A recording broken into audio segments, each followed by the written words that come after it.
How's it going, guys?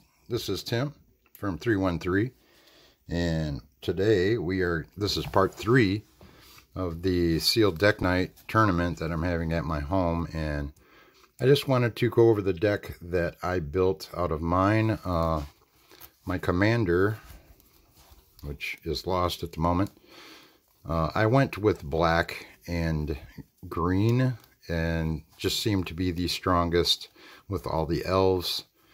And I also did have a Tevesh Szat, which has partner, and I partnered it up with my, where's he at now? My Piper, so I could have two colors, and just seemed like a real strong card. Also, this is a real strong card to go with your artifacts and your golems. Here he is, Prismatic Piper. That's the commanders that I chose, and with partner, they both have partners, so you can use these. And as Prismatic Piper comes out, you can just say green and in the command zone. So I can have green and black in mine, plus Tevesh Szat is just an awesome card. It's already at over $20 now. And that is my commanders. And of course, I'm going to use some mana ramp like the Findhorn Elves. I did pull an Undergrowth Stadium, which is going to help me out. It's going to come into play tapped because I'm only playing one-on-one. So, but a command sphere, of course, so you can get that mana. I do have a lot of good removal spells, non-legendary creature. This you can use on both ways. If you want a creature to not attack you, you can use it on them, or you can use it on your own to give them a +3/3 and trample, which is probably the most ideal thing to use. Noxious Dragon, which is awesome, that I can use as a 4/4 flyer. It costs quite a bit, but we're going to ramp up to that pretty quickly.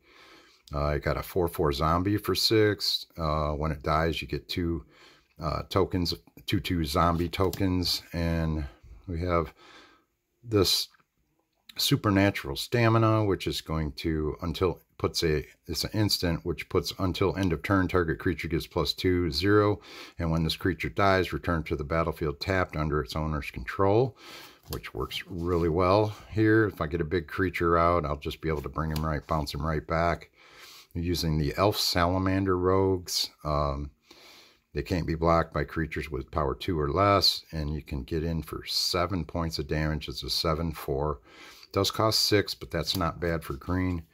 I have these other smaller creatures like Elvish Doomsayer. When he dies, each opponent discards a card. I love this card. This is Imperious Perfect. It's an elf warrior. Other elves get +1/1, and for 1 green, you tap it and you can make a green elf warrior creature token. And it's a 2/2 for 3 with those abilities. That's a awesome card for sure as an uncommon. This is a 5/4 for 5 mana, double green and 3, which brings out a big 5/4 trampler. Silverback Shaman. When he dies, you get a card for it. So, I mean, this card is a reprint, but it's just a very good card, and for constructed format. Crow of Dark Tidings is a bird. I needed some flyers. I can mill myself. Those the only drawback to this, but I'm sure I'll use that because I'll be returning creatures from the graveyard. I got Eye Blight Colors. Eye Blight Colors dies, create 3 1/1 green elf warrior creature tokens, and then mill 3 cards. So my graveyard will be full, plus I have a lot of elves, and plus the beginning counters and +1/1, and then I need something to keep after the flyer, so the Sentinel Spider obviously is a good choice for them little flyers, pesky flyers. This Land Guildless Commons I'm going to use to get 2 colorless mana to ramp up quicker. Wild Heart Invoker, target creature gets a +5/5 and gains trample until end of turn. Of course it costs 8 for that, but it's a 4/3 for 4 mana, double green and 2, so another awesome creature. Armix the Filigree Thrasher I'm going to use because he's a golem, and whenever Armix Filigree Thrasher attacks, you may discard a card. When you do, target creature defending player controls gets minus XX until end of turn, where X is the number of artifacts you control, plus the number of artifact cards in your graveyard. And it does have partner, but I chose not to use this as a partner since I already had Tevesh Szat. So still a good card, 3/2. With that ability is just awesome. I do have the golems in this card and elves. So an Entourage of Trust is an elf soldier. It makes you become the monarch. Now, what monarch does is when you're the monarch, at your end step, you get to draw a card. And when somebody hits you for damage, they become the monarch. So that's how that works, the monarch ability. Plus, you have other cards that coincide with being the monarch. You do whatever it says on the card as far as monarch goes. But when you are the monarch, just during your end step, you get to draw a card. That's the only thing that monarch really does. So that's monarch. But Entourage of Trust is a good card for that. And then we have another, put a 1/1 counter on target creature you control if it's a legendary. If it's legendary, then it fights target creature an opponent controls, which is a good one to use for creature control. And then you have Pilgrim's Eye, a way to grab a basic land card out of my deck to keep that ramp going. Non-elf creatures get -2/2 until end of turn. A good way to clear the board a little bit without hurting my little elves. I have a couple big boys in here. A 7, which is Annoyed Altasaur, a 6/5 reach and trample. It takes care of flyers, plus it has Cascade. So you should be able to pull a decent card out of that with Cascade under 7 for sure. And then we have Murder, obviously for creature removal. Artifact spells will cost me 1 less to cast with the Foundry Inspector, which is a 3/2 for 3 mana. I really liked that. We have a Maelstrom Colossus, another one of my big boys, is a 7/7 with Cascade, but it costs 8 to get out. Hopefully we can ramp up to that. Remember, you can use your whole deck, the other cards that you pulled, as your sideboard in this format. So if he's too tough to cast, then I can put something else in. But here's another Elf Scout in black, a legendary creature, Elf Scout, Miara Thorn of the Glade. It's a 2, 1 black and a colorless. Whenever Miara Thorn of the Glade or another elf you control dies, you may pay 1 life, 1 colorless and 1 life, and if you do, you can draw a card. It does have partner too, so it'd be a good one to partner with. That way, when your creatures die, you can just pay a life and draw a card. Then you got Nadir, Agent of Duskanel, which is a 6 casting cost. Elf Warrior again. The black and green elves are just really strong in this set. So whenever a token you control leaves the battlefield, put a 1/1 counter on Nadir, Agent of Duskanel. When Nadir leaves the battlefield, create a number of 1/1 green elf warrior creature tokens equal to its power. And this also has partner, but it's a nice card for the elves for sure. It costs 6, but I think we'll be able to ramp up to that pretty quick, especially with Soul Rings. Pulled that.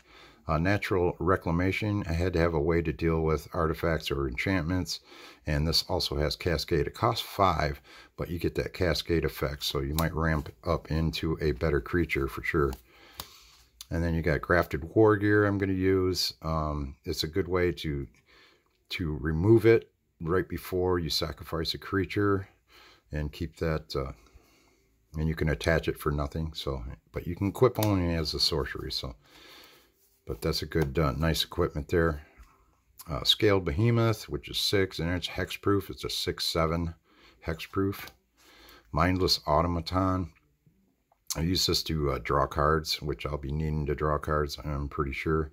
Once this gets rolling, it comes into the battlefield with 2 1/1 counters on it. And then for 1 colorless, I can discard a card and put a 1/1 counter on him.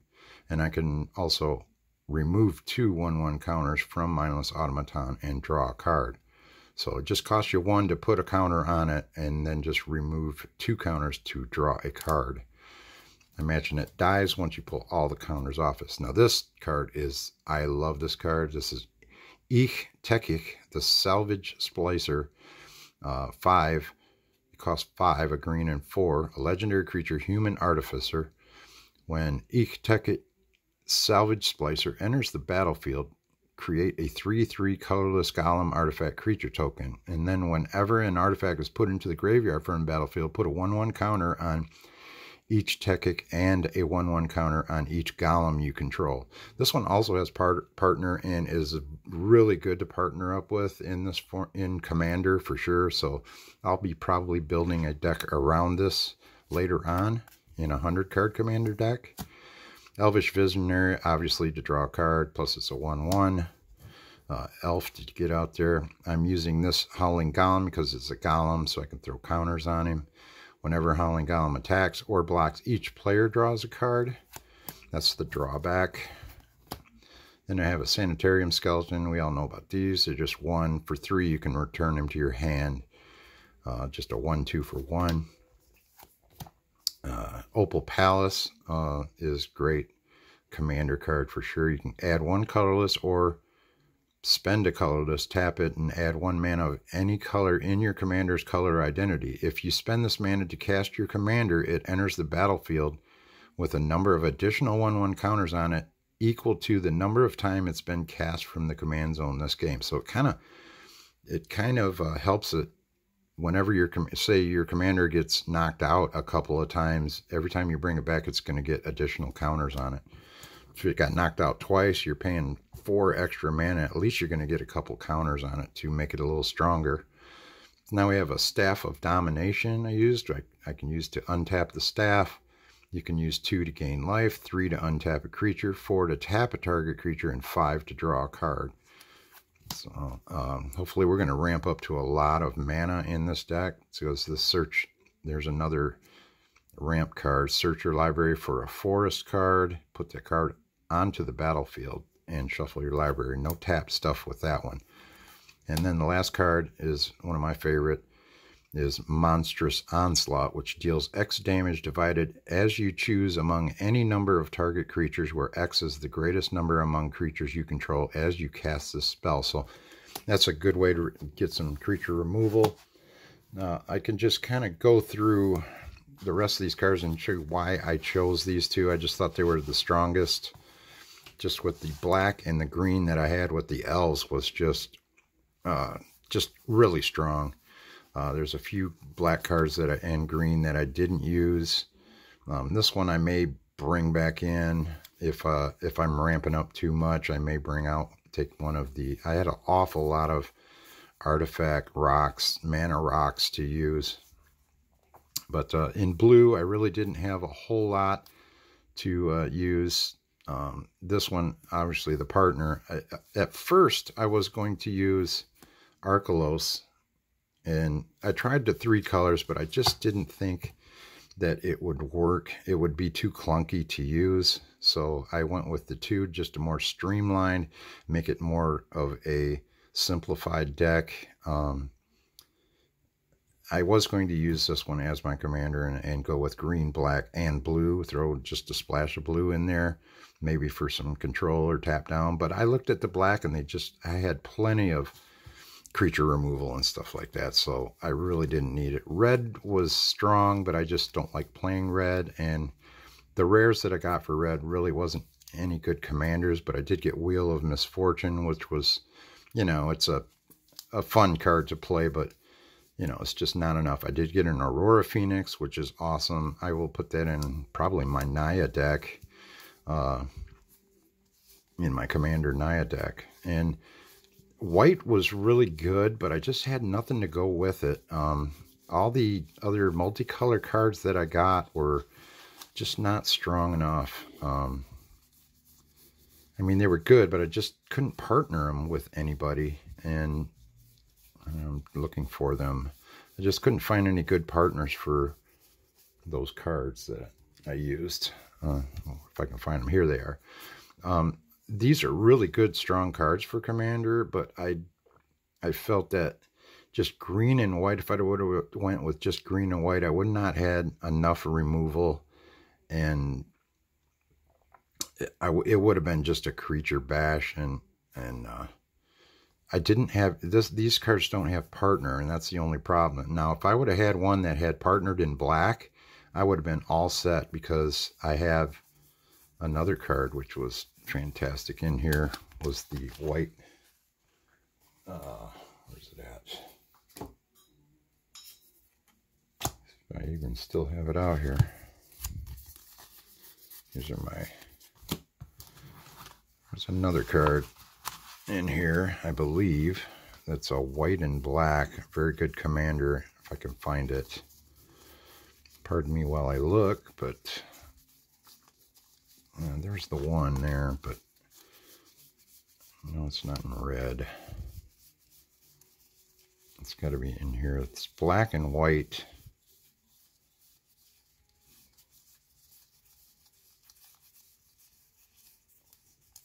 Oh, there it is right here. The Laser Shroud of Dusk. Really good card. Just doesn't have partner. And that's the whole problem with that card right there. It's a great commander, but I wanted one with partner so I could utilize more of the cards that I pulled. So I just went with the two colors just to streamline it, make it a little bit easier for me. I ran, let me see the ratio I ran. Since I had a lot of bigger creatures, I only ran 27. 27, actually I ran less than that. Probably around, yeah, 25 creatures with the Planeswalker and my Piper. So 27 creatures, and the rest were that. And I had all that ramp, so I wasn't going to go with 25 lands. I figured I would just go with 22, I believe. I went 22 with the mana rock, should be fine. Like I said, I'm going to play test this a little bit before I play the group tonight, and we'll go from there, and I'll just see how the mana is churning out, and I may be able to add or take out a card. Probably, more than likely, I'm going to be able to add a card in here, because I really think the mana is good on this. Let's do a little play test right now. Like I said, you have to have 60 cards. That's including your two commanders. If you're using two commanders, you don't have to, but I chose to. So since I had the Tevesh Szat, and you can use him as a commander now, and he does have partner, that's awesome. You get a Planeswalker for a commander, which I really enjoy. Let's just do a little play test here. 4, 5, 6, 7. See what the mana looks like. And see, that's not very good there. Although I did, yeah, see. Although I'd probably mulligan that one for sure. I didn't really shuffle them up the way I should have. I just kind of just put this together. So they need to get mixed up pretty well. I would not have kept that hand for sure, not with one mana.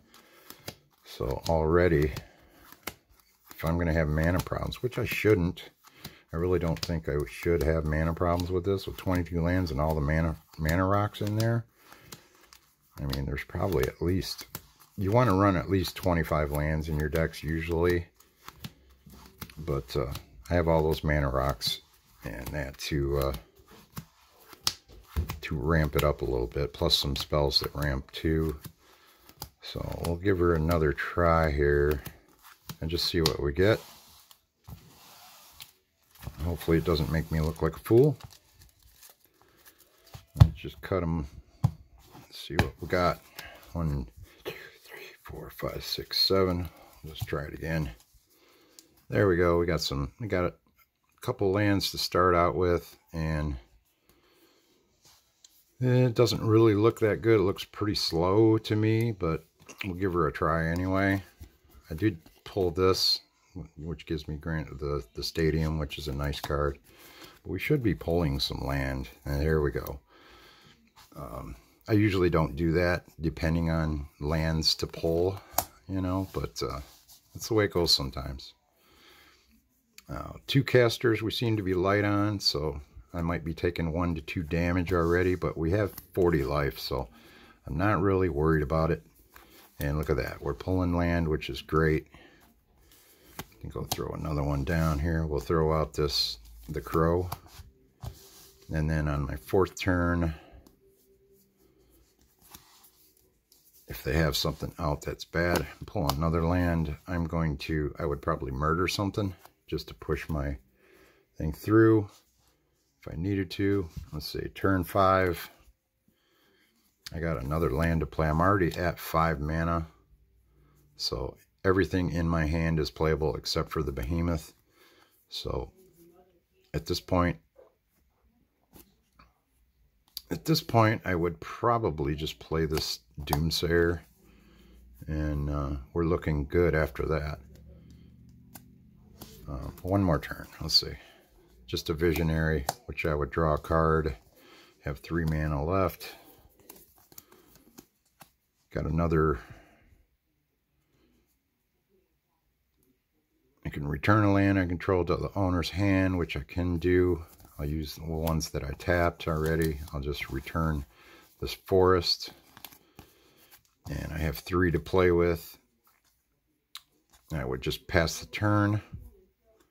But on my next turn, I would definitely use the Eye Blight Massacre to clear the board. Even though it might kill my flyer. But not that great of a hand starting out, but as you can see, we ramped up pretty quick. I got to 5 and 6 mana at least on my 6th turn, so I think we're looking pretty good.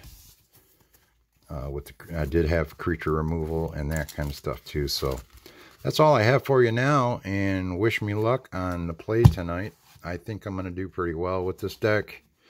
We'll just see how it goes. I'll let you know how it goes. But enjoy your pre-release night. And remember, this is all brought to you by Our House Games, Monroe, Michigan. And make sure you come to Our House Game. Check out. It's a great game store. They have all the supplies you need for anything. D&D or Warcraft. They have paint, supplies, everything you need for gaming. Magic the Gathering especially. And just a great place. And go talk to Erica down there or give her a call and she will help you out with whatever you need. That's all I have for you tonight. This is Tim, the prodigal magic player. What do we call it? The prodigal proctologist, Timmy. And we'll see you next time. Good night.